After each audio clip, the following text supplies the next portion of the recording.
The first assassination attempt of Dr. Martin Luther King Jr. occurred 3 days after a phone call where it appears the assassin called to threaten him personally. But I never will forget one night, very late. It was around midnight. And you can have some strange experiences at midnight. The telephone started ringing and I picked it up. On the other end was an ugly voice. That voice said to me in substance,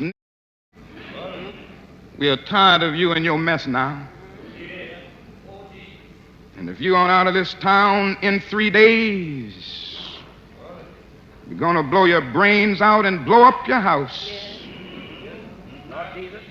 I'd heard these things before, but for some reason that night it got to me. I turned over and I tried to go to sleep, but I couldn't sleep. I was frustrated, bewildered. And then I got up and went back to the kitchen and I started warming some coffee, thinking that coffee would give me a little relief. And then I started thinking about many things. I pulled back on the theology and philosophy that I had just studied in the universities, trying to give philosophical and theological reasons for the existence and the reality of sin and evil, but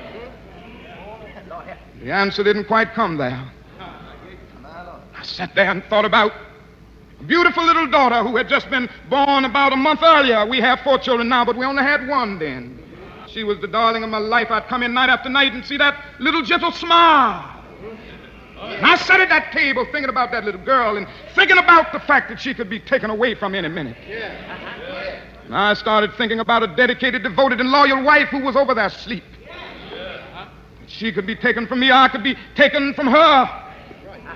And I got to the point that I couldn't take it any longer. I was weak. And something said to me, "You can't call on Daddy now. He's up in Atlanta 175 miles away. You can't even call on Mama now.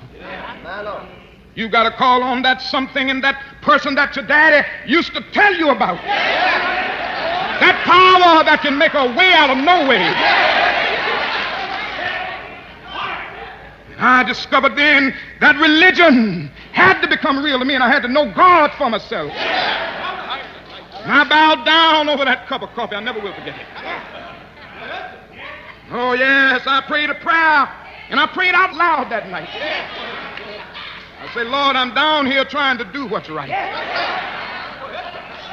I think I'm right. I think the cause that we represent is right. But Lord, I must confess that I'm weak now, I'm faltering, I'm losing my courage. And I can't let the people see me like this, because if they see me weak and losing my courage, they will begin to get weak." It seemed at that moment that I could hear an inner voice saying to me, "Martin Luther, stand up for righteousness. Stand up for justice. Stand up for truth. And lo, I will be with you even until the end of the world." I tell you, I've seen the lightning flash. I've heard the thunder roll. I've felt sin breakers dancing, trying to conquer my soul. But I heard the voice of Jesus saying still to fight on. He promised never to leave me, never to leave me alone. No, never alone. No, never alone. Promise never to leave me, never to leave me alone. I'm going on in believing in him. You better know him and know his name and know how to call his name. Don't be a fool.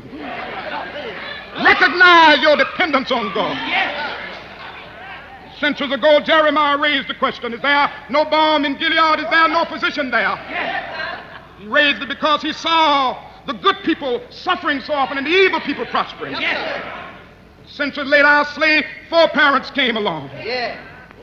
They too saw the injustices of life and had nothing to look forward to morning after morning but the rawhide whip of the overseer, long rolls of cotton and the sizzling heat. But they did an amazing thing. They looked back across the centuries and they took Jeremiah's question mark and straightened it into an exclamation point.